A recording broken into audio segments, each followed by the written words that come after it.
Early September 1943. At Rechlin-Lärz Airfield, the Luftwaffe's top-secret Erprobungsstelle, its central flight testing facility, was unusually quiet. A light fog rolled across the Mecklenburg plain, muffling the echo of footsteps on the concrete apron.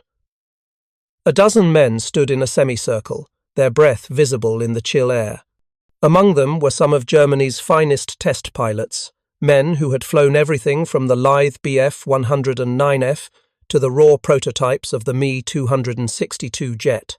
Yet their attention was fixed on a single, alien-looking machine parked before them. It bore no swastika, no Balkenkreuz, no trace of German lineage. Its silver-grey fuselage was dented and scorched, its engine cowling patched crudely with captured aluminum. On the tail, the faint outline of a white star and bar had been painted over with temporary Luftwaffe markings. A handwritten note on the fuselage read simply, US-Jagdflugzeug, P-47C Thunderbolt.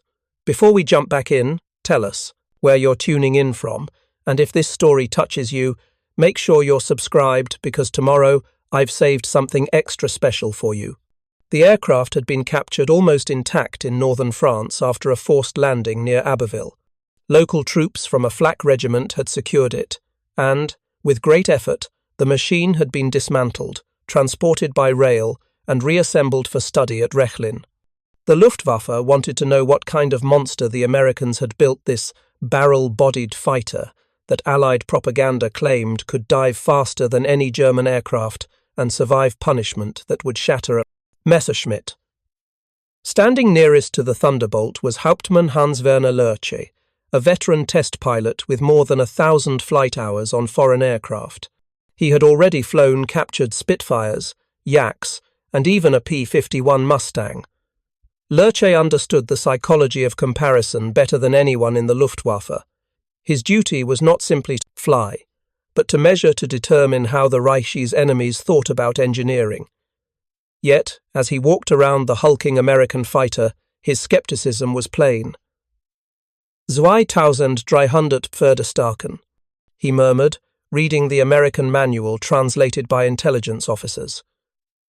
Impossible. From a Radial? A Radial engine producing the output of a Daimler-Benz DB 605 supercharged inline. To a Luftwaffe engineer steeped in the gospel of aerodynamic purity, this was heresy. For years, German aircraft design had followed an unspoken aesthetic ideal. The fuselage must be slim, the cooling drag minimized, the thrust derived from liquid-cooled engines that offered both elegance and efficiency.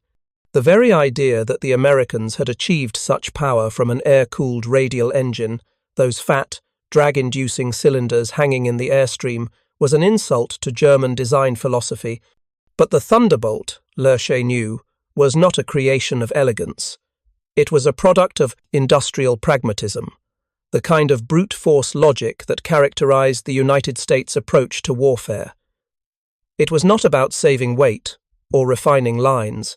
It was about generating overwhelming power, sustaining it at impossible altitudes, and surviving when others fell apart.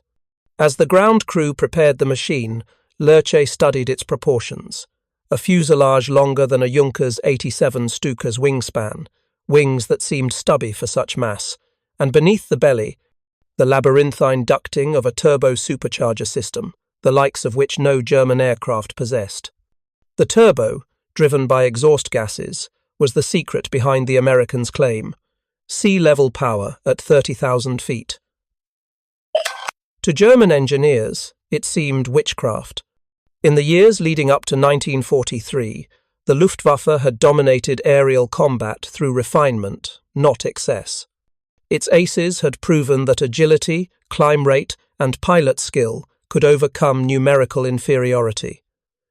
The Bf-109 and FW-190 exemplified this philosophy, small, efficient, perfectly suited to a nation short on materials but rich in engineering talent.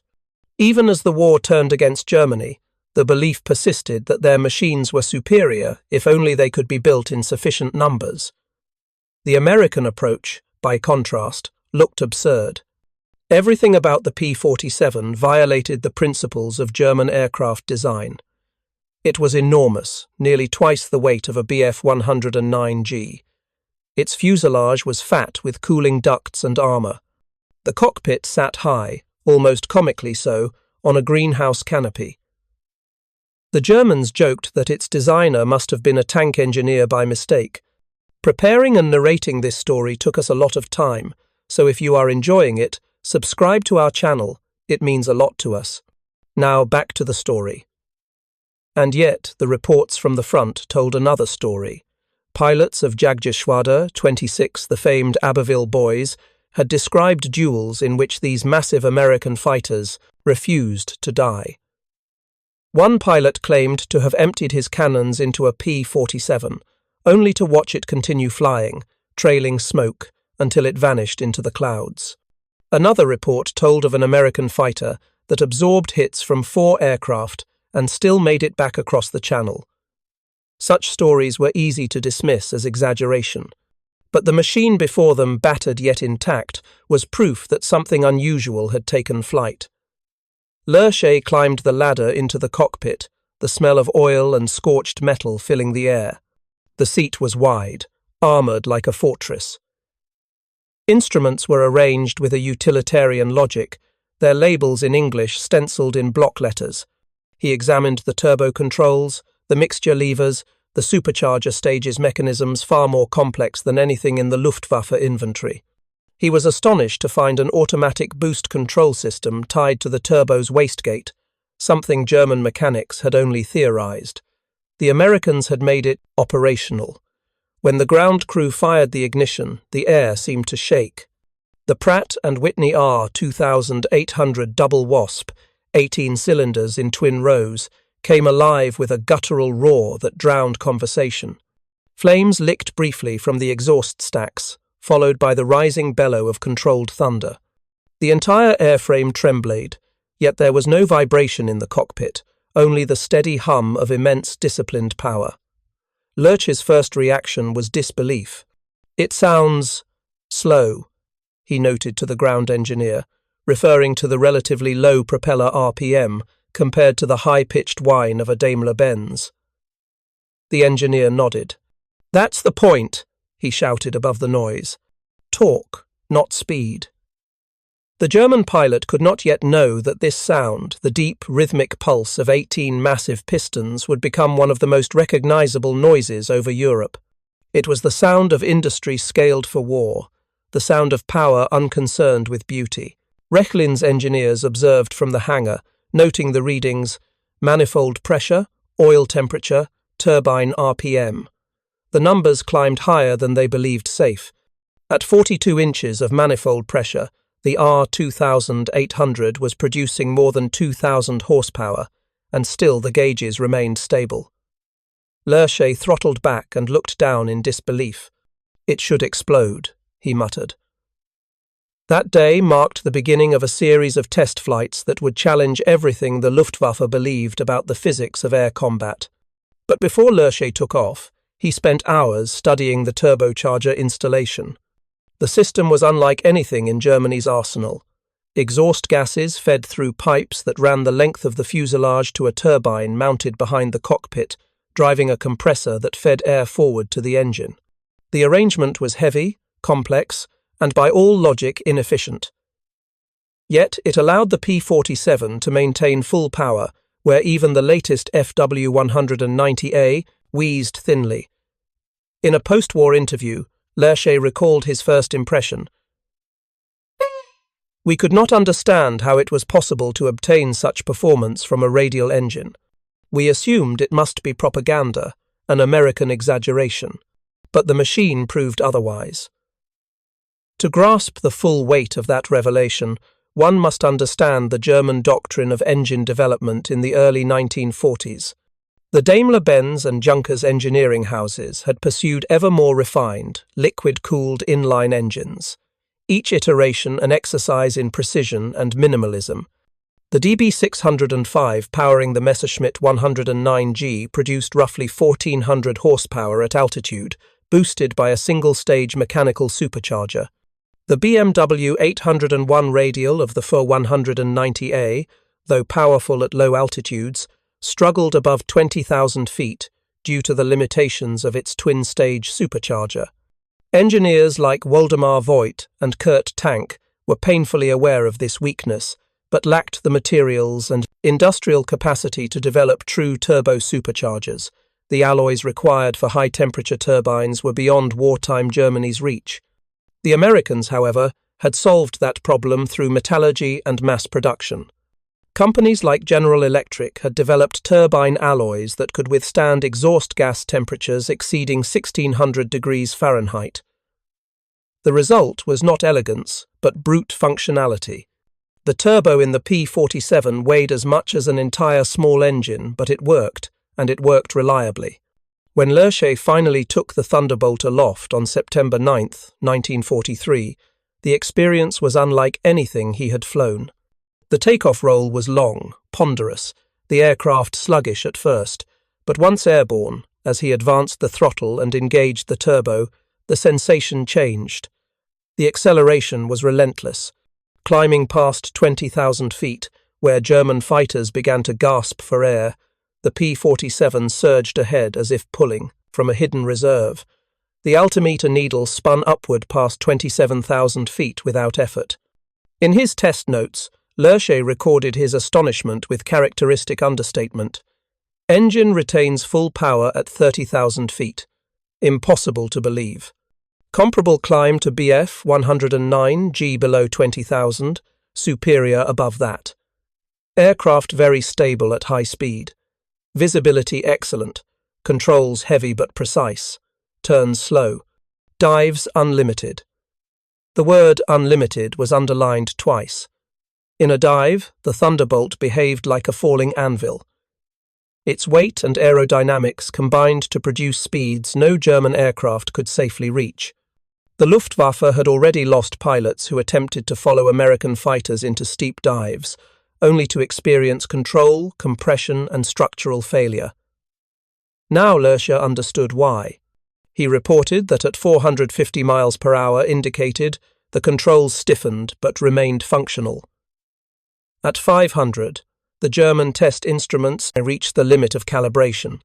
When he landed, the ground crew surrounded him, expecting the usual curt evaluation. Instead, Lärz simply shook his head. "It is not a fighter as we understand it," he said quietly. "It is something else. A flying engine with guns." That phrase would circulate in the Luftwaffe's technical bureau for months. A flying engine with guns. It captured the essence of what the Germans had failed to anticipate, that American aircraft design had transcended the old categories of elegance and efficiency, replacing them with overwhelming mechanical power. But disbelief persisted. Many Luftwaffe officers refused to accept Lärz's report. They accused him of exaggerating the power output, suggesting the captured machine's instruments had been miscalibrated. One engineer insisted that no radial engine could sustain such boost pressures without overheating. Another argued that the turbo supercharger must have been modified for testing. The denial ran deeper than technical skepticism. It was ideological. German engineering culture was built upon the conviction that precision and refinement were the highest virtues. To admit that brute power and redundancy could outperform finesse was to admit that the Reich's intellectual foundation was crumbling. In the weeks that followed, Rechlin's engineers conducted bench tests on the captured R-2800. They measured its performance, analyzed its metallurgy, and ran it under load for hours. The results left them stunned.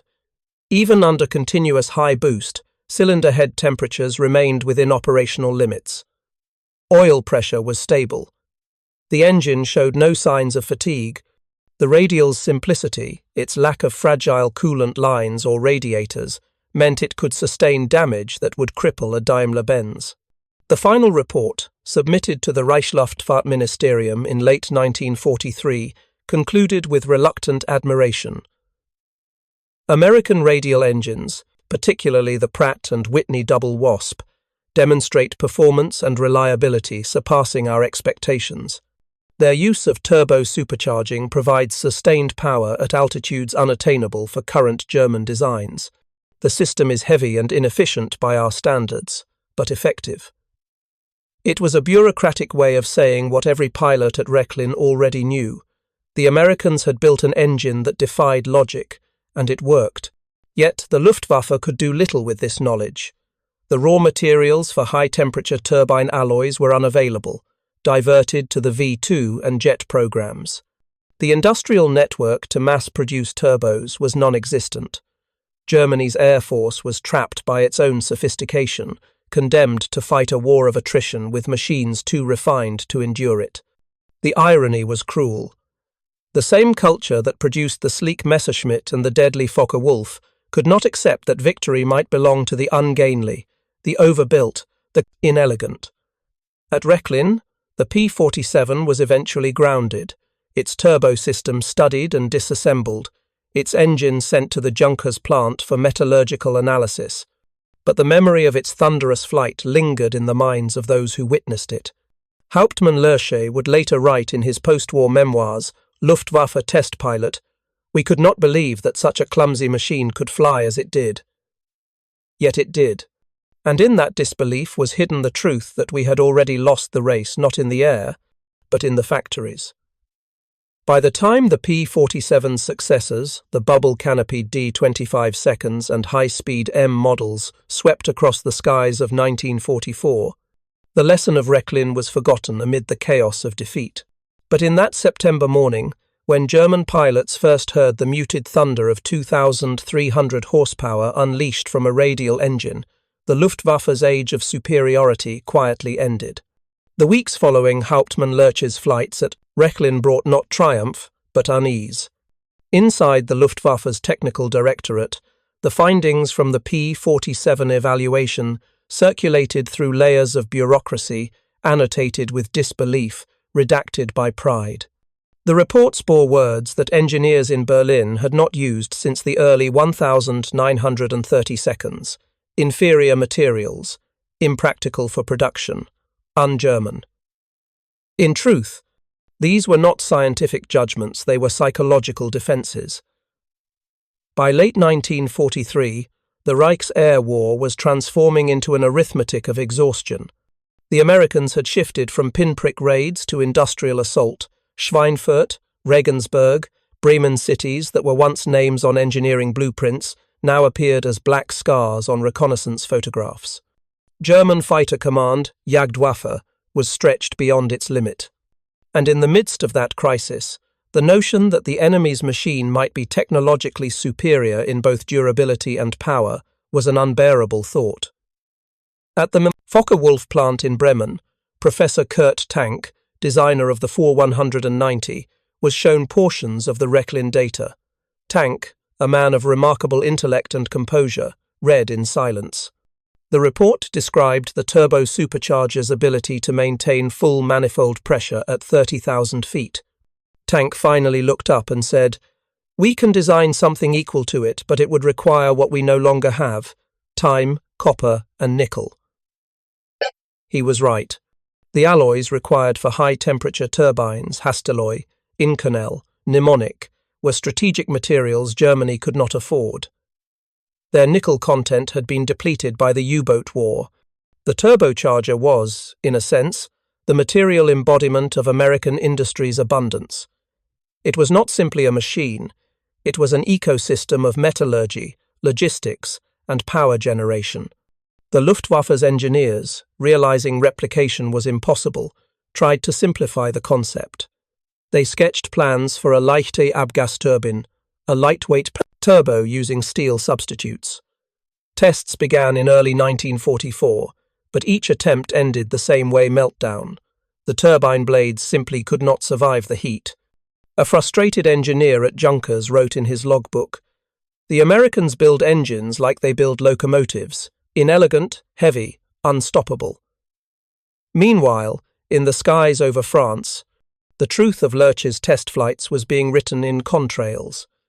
By the spring of 1944, the 8th Air Force's P-47 groups had begun full-time escort operations. Their high-altitude range, once doubted, now covered deep into the Reich. Jagdgeschwader 26, the same unit that had mocked the flying barrel, began losing aircraft in steep dives they could not follow. German pilots called them Donnerbolzen, Thunderbolts. The name was not affectionate. One survivor, Oberfeld Wabel Heinz Marquardt, described his first encounter. "We saw one of them diving out of the sun, guns already flashing. I rolled inverted and pushed down to follow. At 700 kilometers per hour, my controls froze. The P-47 kept going.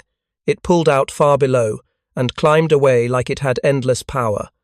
It was then I realized we were fighting not machines, but factories."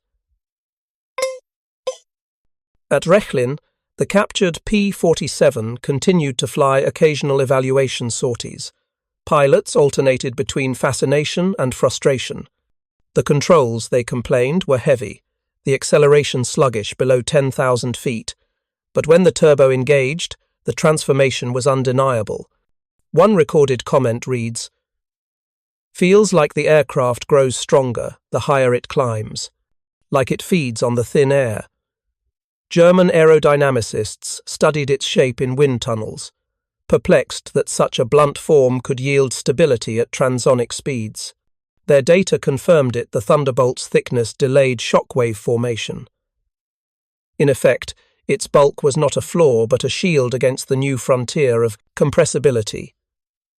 The Luftwaffe, trapped in dogfighting theory, had failed to imagine that drag could be repurposed as armour. By mid-1944, the Reichsluftfahrtministerium had moved on to desperate projects: rocket interceptors, pulse jet fighters, last-ditch prototypes. The P-47 study files were archived under Fremdgerät, USA, rarely revisited. Yet, among a small circle of engineers, the fascination endured. After the war, when Allied intelligence teams scoured Germany for aeronautical data, they found the Rechlin P-47 dossier almost untouched. Its cover bore a handwritten note in faded ink, "Unglaublich, aber wahr." Unbelievable, but true. In 1947, in the ruins of post-war Germany, Hans-Werner Lärch was debriefed by Allied intelligence officers.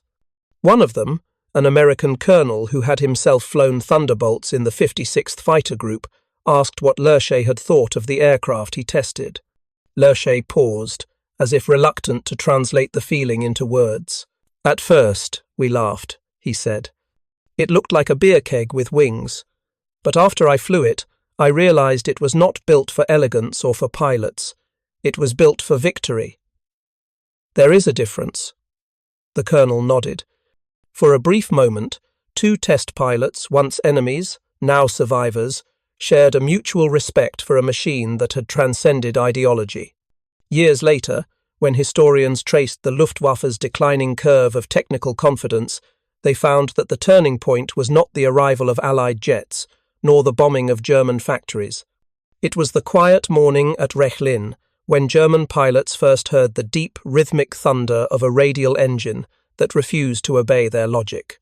The P-47 had proven something profound: that technology does not only reflect a nation's engineers, it reflects its culture. The United States had built a fighter that embodied its industrial spirit: massive, redundant, overpowered, unrefined, and utterly reliable.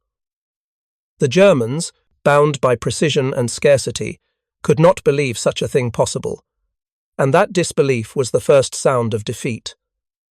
London, 1947. The war had been over for 2 years, but its echoes still hung in the air, low, invisible, like the hum of distant engines that refused to fade. In a dimly lit room at the Air Ministry, Hans-Werner Lärch sat across from a pair of British intelligence officers. He looked older now, though he was only in his 30s. The war had carved lines into his face, not from fear, but from understanding too late how much of it had been built on illusion. The men questioning him were polite, their tone detached but curious. One of them, Group Captain Edward Hale, slid a photograph across the table. It showed a line of P-47 Thunderbolts parked wingtip to wingtip on a concrete field in occupied Germany, engines silent but still exuding presence. "You flew one of these, yes?" Hale asked. Lärz nodded slowly. "Rechlin, September 1943. "And what did you think of it?" He paused before answering. "It was unrefined, brutal, and perfect for its purpose." Hale smiled faintly. "You understand it better than most of us did when it first arrived." Lärz looked down at the photo. "We thought it was madness," he said softly. "Now I realize it was the future." In the years immediately following the surrender, the great powers descended upon the wreckage of the Reich, not for gold or art, but for knowledge. Operation Lusty, Paperclip, Surgeon, and Osoaviakim names that sounded like codes but were in truth scavenger hunts for the minds that had built Hitler's war machine. In hangars still smelling of fuel and fear, Allied officers catalogued the remains of German science, the Me-262 jet fighters, the V-2 rockets, and rows of captured engines, each tagged with chalk numbers. But buried among the sleek jet relics were less glamorous trophies. The files from Rechlin, including Lärch's test reports on the P-47 Thunderbolt. The irony was delicious and cruel. The same German engineers who had dismissed the American radial engine as primitive were now being studied by the very nation that had built it. Their expertise in aerodynamics, metallurgy, and jet propulsion was valuable, but the philosophical lesson of the war's machines was even more so. The Americans, guided by General Henry Hap Arnold and a new generation of engineers returning from Europe, had understood something profound. Victory was no longer about building the most elegant machine, it was about mastering the system that built machines. While German engineers obsessed over the perfect line of a wing or the ideal balance of a supercharger impeller, American factories had learned to build by the thousands. The Thunderbolt was not a marvel of beauty, but of consistency, each identical to the last, each powered by an industrial rhythm that no nation could match. This shift from art to system, from precision to production, would define the coming age of jet flight. In what remained of Rechlin Air Base, Soviet officers in long coats walked the empty hangars where Lärz and his colleagues had once tested captured planes. They moved among the debris like archaeologists of a lost civilization. On one table lay a charred section of a P-47 turbo supercharger, its once bright steel now blackened and split. The Soviets studied it intently. Their engineers from Chagi, the Central Aerohydrodynamic Institute, took detailed sketches and notes. To them, this was not a relic, it was a clue. Within a year, Soviet metallurgists were experimenting with turbine alloys derived from what they had learned here. When the MiG-15 first roared over Korea in 1950, its British-designed engine owed as much to American turbo theory as to Soviet innovation. The paradox was complete. Ideas captured, translated, and reborn on the other side of the ideological divide. As for Germany's engineers, they scattered like sparks into the post-war wind. Kurt Tank went to Argentina, designing the Pulky II, a jet that looked suspiciously like an FW-190 reborn with swept wings. Waldemar Voigt, former head of Messerschmitt's design bureau, found work in France before ending up in the United States under Paperclip. Others vanished behind the Iron Curtain, working quietly under new masters who valued their genius but not their past. Lärz himself did not go to America. He remained in Germany, working for the newly formed Luftfahrtforschungsanstalt, Aeronautical Research Institute, under British supervision. He rarely spoke of his wartime tests, but among his private notes, found decades later, was a single entry dated 1948. The P-47 was not an aircraft, it was a statement. We sought perfection, they sought abundance. History chose abundance. Across the Atlantic, the engineers at Republic Aviation, still led by Alexander Kartveli, the Georgian immigrant who had designed the Thunderbolt, were already sketching the next generation of fighters. They called it the XP-84, soon to become the F-84 Thunderjet. It was no coincidence that the name carried thunder forward. The spirit of the P-47 lived in it, not its form, but its philosophy. Where the Germans had believed performance came from refinement, Crudely believed it came from excess headroom. Build a machine with so much power, strength, and margin that no environment could break it. That same principle would later birth the F-105 Thunderchief, a Mark II bomber fighter so overbuilt it could carry more ordnance than a World War II B-17. The lineage was direct and psychological. The Thunderbolt had taught the Americans that brute strength, married to modern production, could yield elegance of a new kind, the elegance of reliability. At the same time, the US Air Force's new jet projects drew lessons not only from captured German technology, but from their own wartime pragmatism. The turbojet engines of the F-86, saber-smooth, forgiving, and rugged, were in many ways the spiritual descendants of the R-2800 Double Wasp. They were designed not for beauty, but for survivability. When American pilots took the Sabre to war in Korea, they faced opponents flying Soviet-built MiG-15 aircraft born partly from German research. In those cold skies, the philosophical duel of Rechlin resumed by proxy: refinement versus resilience, precision versus power. And once again, the machine that could take punishment and still fly home proved to be the one history favoured.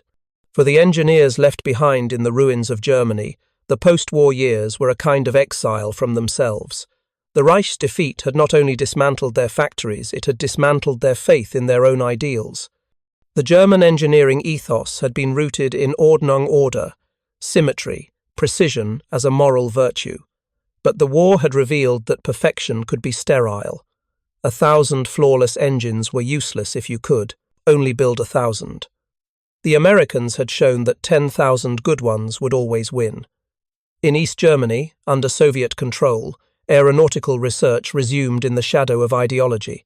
At Dessau, former Junkers engineers built experimental jet trainers, while in the West, men like Willy Messerschmitt and Tank lived as relics of another era. They designed sailplanes, small aircraft, anything to stay connected to the sky that had once defined them. Lärz visited Rechlin one last time in 1950.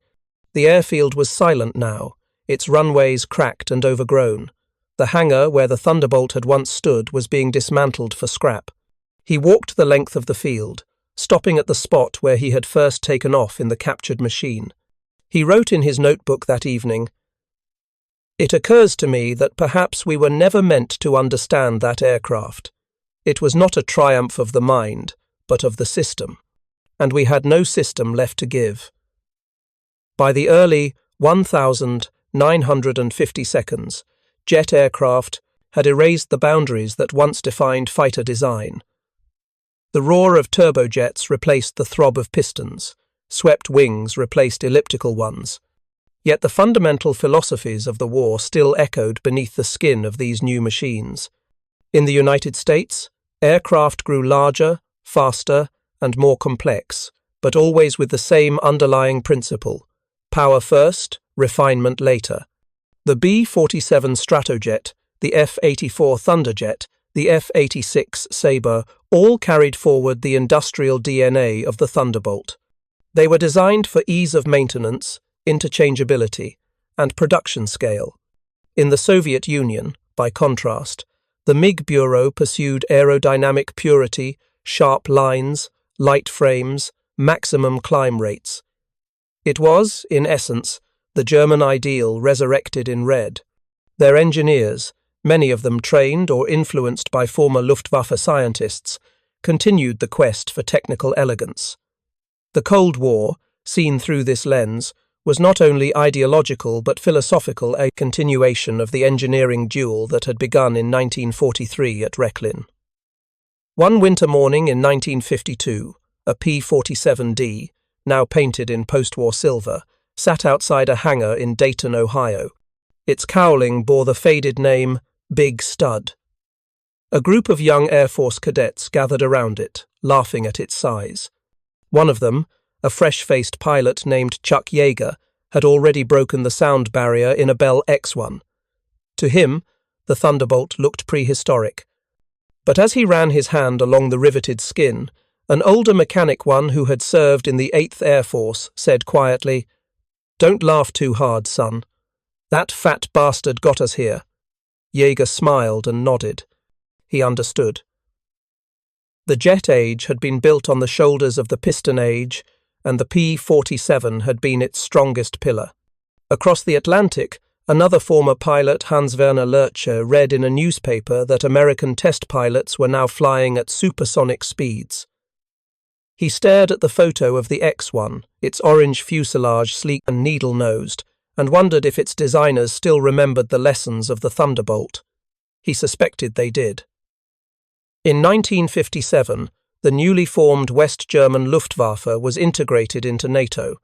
Among the aircraft delivered to its reconstituted squadrons was the Republic F-84F Thunderstreak, a direct descendant of the P-47 line.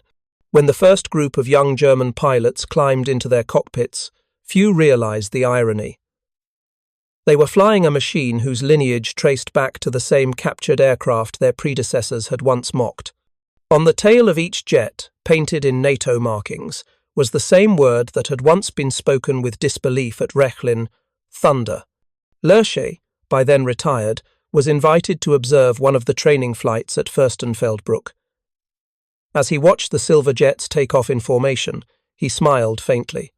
The roar of their afterburners was different, higher, cleaner, but beneath it, he could almost hear the deep, rhythmic thunder of the R-2800, echoing across decades. "Machines forget," he once wrote, "but men remember, and so long as we remember what the Thunderbolt taught us, that power is not the enemy of precision, but its foundation, we may yet avoid the arrogance that blinded us." History often measures machines by their performance, their victories, their numbers, but the P-47's true victory was not in combat statistics, it was in how it changed the minds of those who studied it. It proved that there is beauty in brute strength and intelligence in simplicity. It taught that a machine need not be graceful to be great, and that the measure of engineering is not how perfectly it performs, but how reliably it endures. The Germans had sought to dominate the air through mastery of form. The Americans had conquered it through mastery of production. Between them, they defined the two halves of 20th century engineering thought. In the decades that followed, aircraft grew into symbols of ideology. The streamlined Concorde, the massive B-52, the agile MiG-21, the stealthy F-117. Each in its own way carried a whisper of the same argument: finesse or force, precision or power. And if one listens carefully to the history of aviation, the answer comes not from theory, but from the sound, the low, rolling thunder of 18 cylinders that once defied an empire's belief.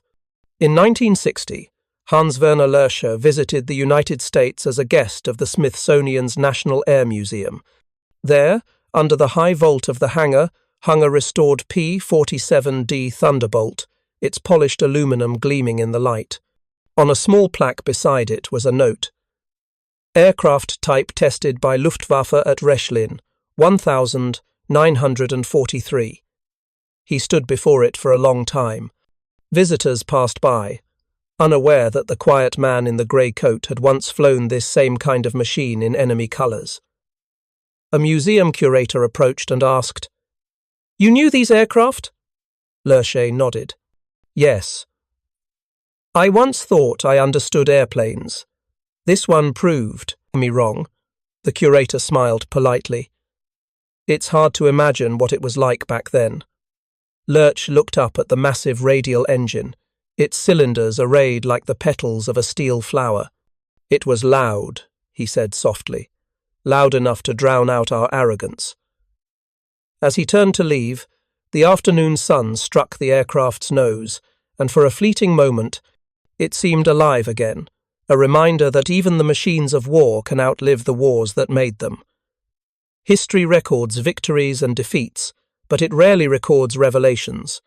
The day German pilots tested the P-47, they glimpsed one: that technology is not born of genius alone, but of philosophy, of what a nation believes about the relationship between man, machine, and power.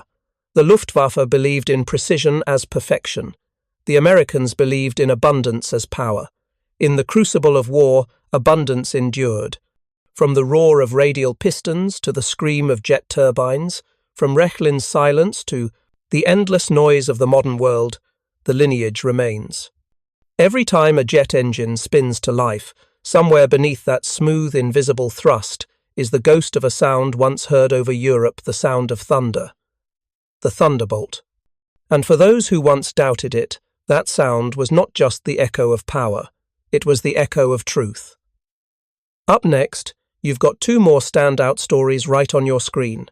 If this one hit the mark, you won't want to pass these up. Just click and check them out. And don't forget to subscribe and turn on the notification bell so you don't miss any upload from us.